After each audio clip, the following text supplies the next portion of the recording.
randzoner over på den anden side af åen, men jeg har ikke lavet randzoner.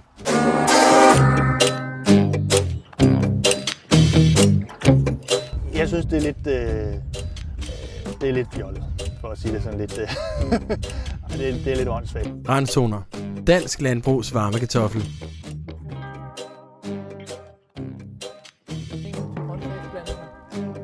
Og de økologiske så her den 15.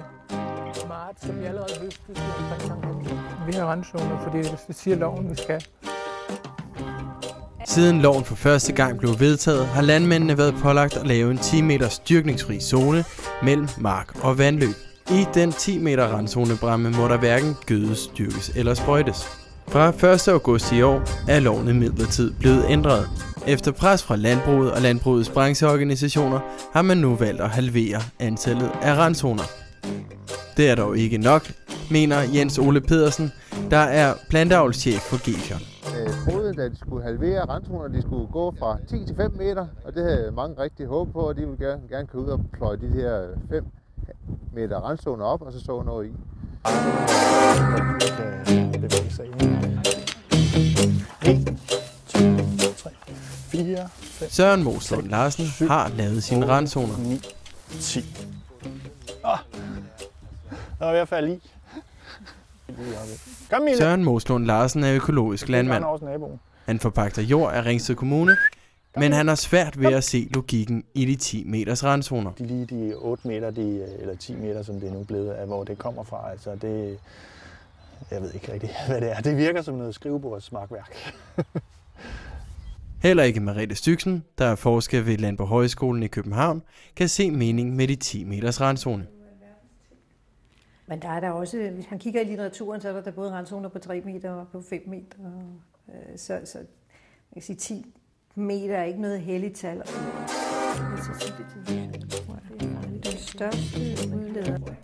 Der har især været debat om, ved hvilke vandløb det har været nødvendigt at lave en randzone. Så kan jeg jo egentlig godt lide de små vandløb, eller de der. Det er jo ikke vandløb, fordi der er jo ikke vand i ret tit.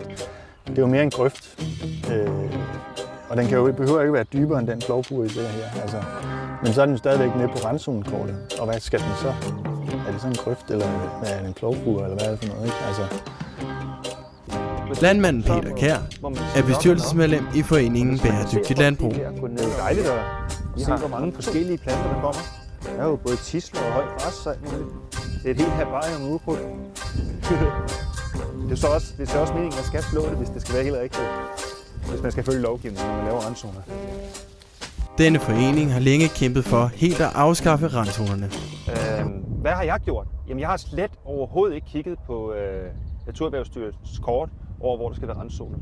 Så man kunne sørge for, at markerne ikke løber over. Peter Kjær forstår ikke, hvorfor han skal anlægge randzoner. Jeg mener jo grundlæggende, at hvis man laver nogle tiltag i miljøet, altså i naturen, så skal det være, fordi der er et fagligt grundlag for at gøre det. Vi tog derfor en tur til København for at undersøge sagen nærmere.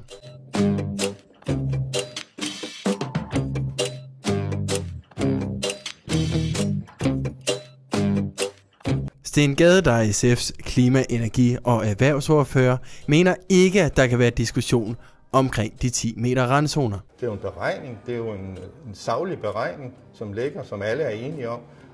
Hvad er gennemsnitseffekten af, man kan sige 1 kilometer eller 100 hektar randzoner? Det er der jo ikke noget, det er der ikke faglig diskussion om. Så det er jo bare os, der er fagligt saglige, og det kan man jo heller ikke være andet i politik. Hos Danmarks Naturfredningsforening er man bestemt heller ikke tilfreds med halveringen af randzonerne. Men samtidig så har vi også dansk forskning, som viser, at skal vi opnå en beskyttelse af vandmiljøet. Faktisk er man så utilfreds hos Danmarks Naturfredningsforening, at man for nylig indgav en klage til EU. Randzoneloven blev i sin tid vedtaget på baggrund af EU's vandrammedirektiv. Formålet med vandrammedirektivet var, at alle EU-lande inden 2015 skulle opnå en såkaldt god økologisk tilstand.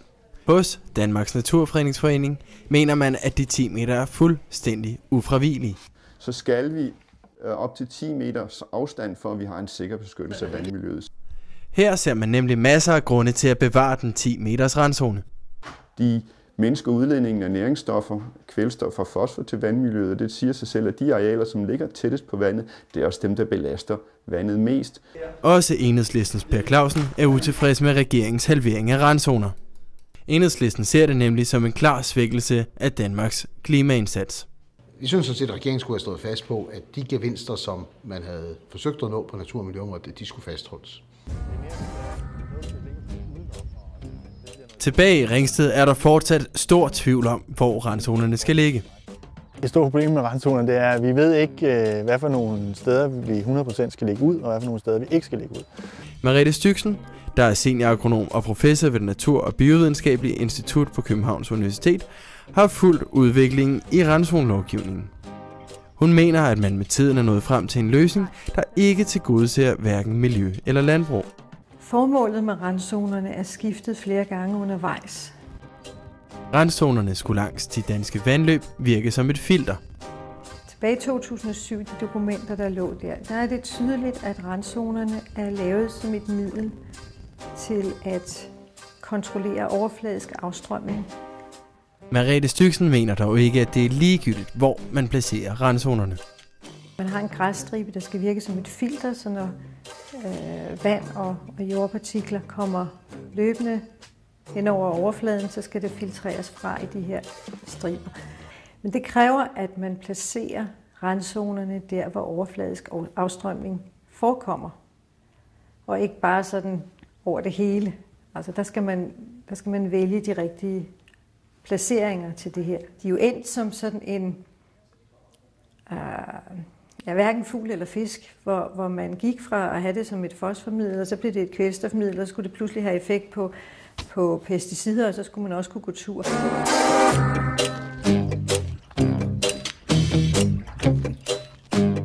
Randzoneloven var en vigtig del af den tidligere miljøpakke Grøn Vækst. Jens Ole Pedersen mener, at det snart er på tide med nye boller på randzonesuppen. Det her Grøn Vækst jo skabt i en højkonjunktur.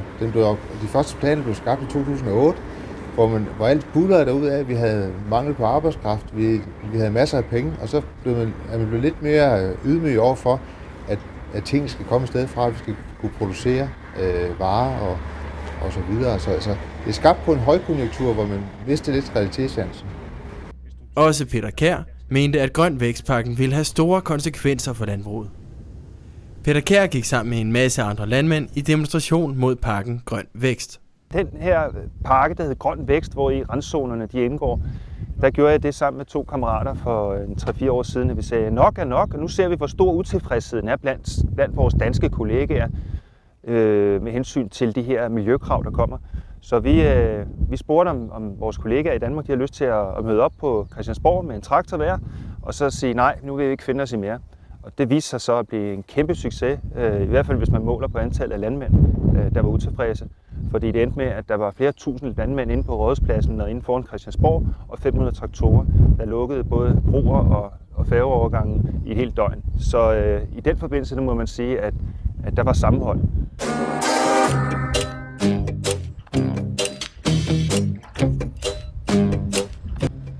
En af de helt store konfliktpunkter er, om der er grund til at mene, at der overhovedet skal laves miljøtiltag.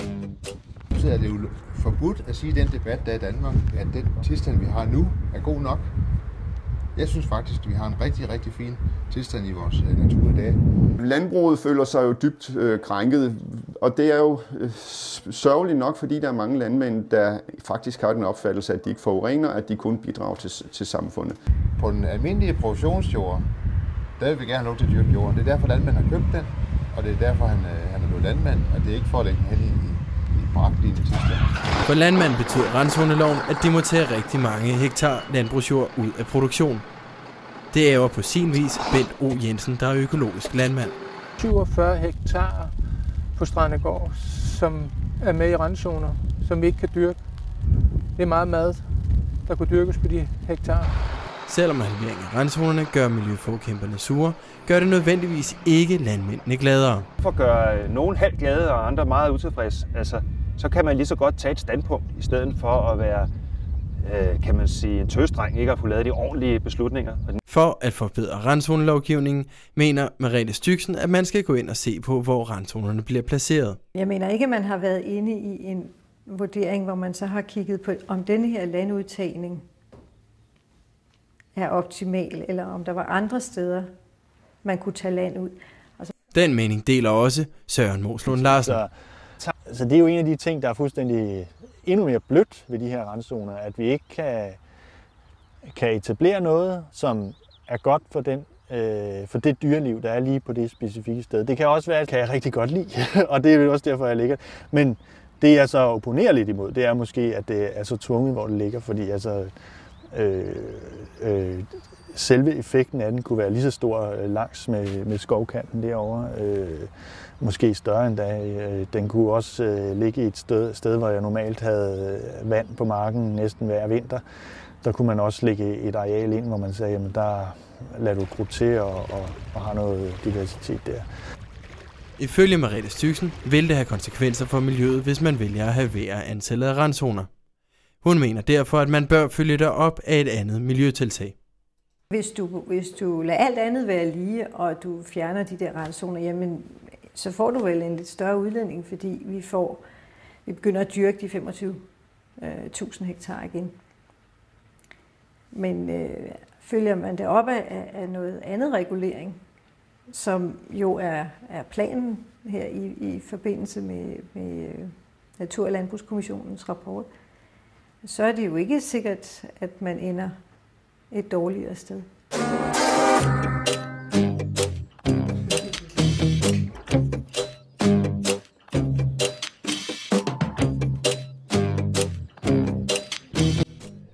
Som økologisk landmand er Søren Moslund Larsen glad for de dyrkningsfri zoner. Han er dog svært ved at se, hvorfor at de lige netop skal være ved siden af vandløbene.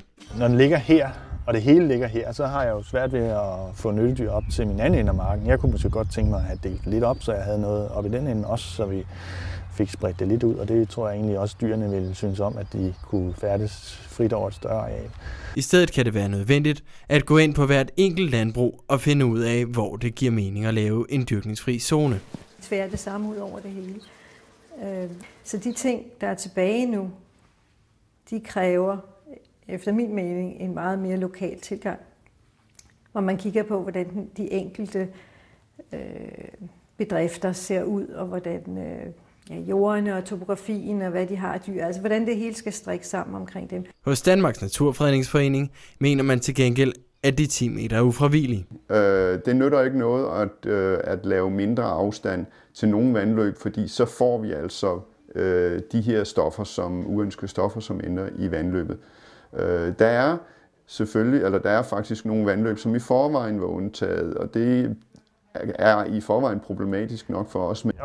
Jeg mener, det er nødvendigt, at man tager miljøtiltag. Jamen, hør engang, det drejer sig om, det er, at vi kører efter nogle modelberegninger i nogle computersystemer, og vi har Danmarks Naturfredningsforening, der bare råber en masse skænger det ud i luften, og vi skal have mere natur, og vi skal have mere miljø. Men de kommer jo ikke med nogen tal eller noget faglig dokumentation på, hvorfor vi skal have det ene eller det andet. Ifølge Merete Styksen har man alt for længe været fokuseret på at lave den nemme løsning. Hun mener til gengæld, at man behøver at lave en gennemgribende indsats for at forbedre vandmiljøet. Der er noget længere tid. En ting er at udstikke et statsligt direktiv, og så må folk rette ind. Det er relativt hurtigt gjort. Det her med at gå ud på de enkelte bedrifter og analysere situationen og gå videre den vej, det tager noget længere tid. Men jeg tror, vi må indse, at efter de vandmiljøplaner, vi har været igennem, så har vi klaret de lavthængende frugter. Altså det vi gør nu, det koster. Derfor skal landmændene inddrages til at finde på alternative løsninger. Hvis man fokuserer på emissionerne, og man lader i langt højere grad landmændene om, hvilke midler de skal tage i brug, så mener jeg, at der er en lang række metoder, som vi overhovedet ikke bruger i øjeblikket. Disse tiltag kræver dog, at man går i dialog med landmændene for at finde ud af problemets omfang. Lige nu får man ikke specielt point for at gå ind og prøve at være kreativ og bruge alle de her andre metoder. Det er den vej, vi skal. Fordi det, at man bliver enige om, hvordan det faktisk ser ud, det er altså første trin til at komme længere, ikke? For til at opnå den her fælles forståelse af, om man har et problem eller ej.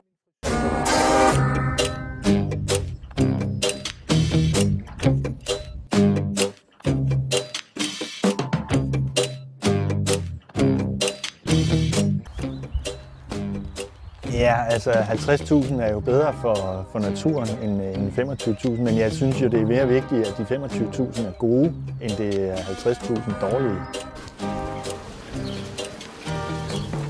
Det er jo tit, der er nogen, der ikke vil stå frem, og så må jeg gøre det. Så må jeg være frelseren.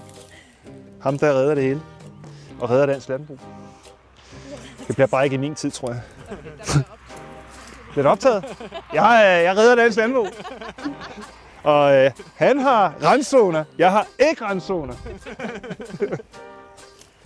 Sådan er det.